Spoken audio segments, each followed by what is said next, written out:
Welcome to Episode Echoes. We're continuing our brief recaps of all the episodes of Silo Season 1, breaking down the key moments, twists, and of course, all those hidden clues you might have missed.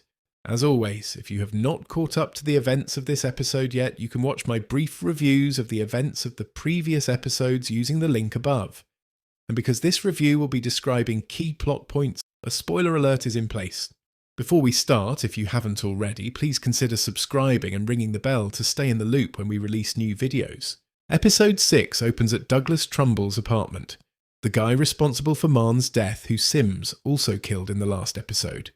Juliette and Deputy Billings can't get in because the locksmith is having trouble, so Juliette breaks in herself. They find that Judicial has cut off the power, which goes against their own rules. While looking around, Billings stumbles over a relic that seems out of place. It's actually the same one George had given to Juliette when they were in the underground together, which makes me think she planted it there to get George's case reopened. The flashbacks in this episode really help us understand George and Juliette's relationship. We see them discussing relics and how they're illegal in the silo. George has an interesting take on them. He believes these relics were useful tools at some point, and the real mystery of the silo lies in why nobody questions their existence or why they're banned.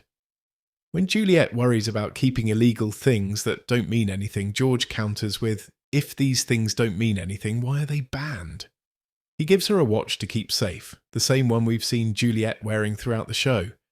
She manages to fix it, and they bond over being dreamers in a place that doesn't allow for much dreaming. Back in the present, Juliette can't find another relic she's been looking for, and Billings arrives with news that recycling found nothing. When he sees Juliette still has the relic from Trumbull's place, after the 12-hour limit, he gets worried. All relics are supposed to be handed over to Judicial by then.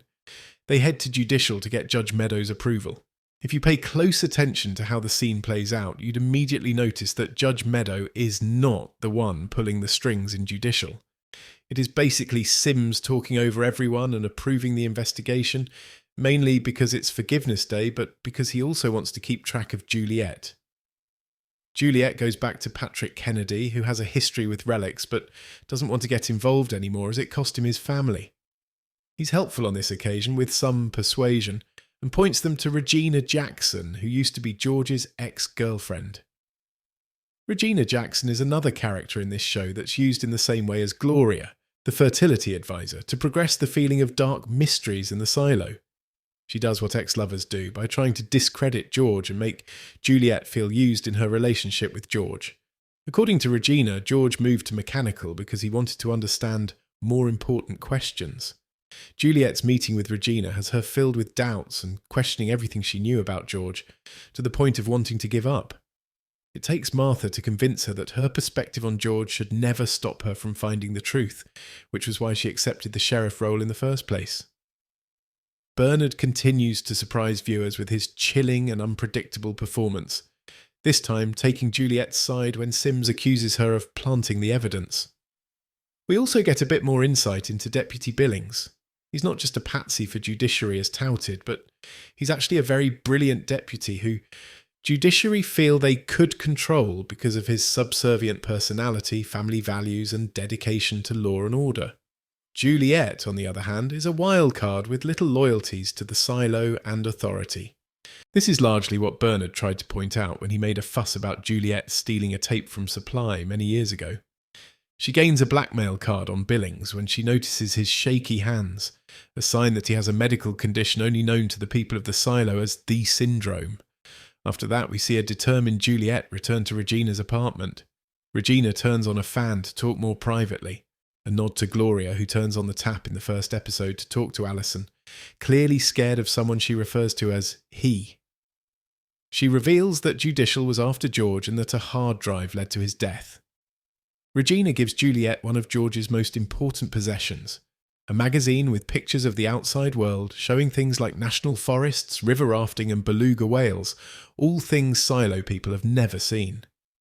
The magazine appears to be from before the rebellion. The episode ends with a shocking twist. We see two officials in a massive surveillance room watching Juliette in her apartment as she looks through the magazine.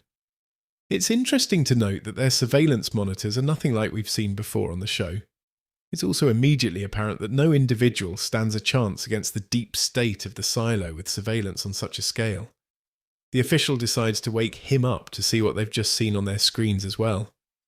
Also, it's fair to assume at this point that Bernard, or some more powerful character who we haven't met yet, is him.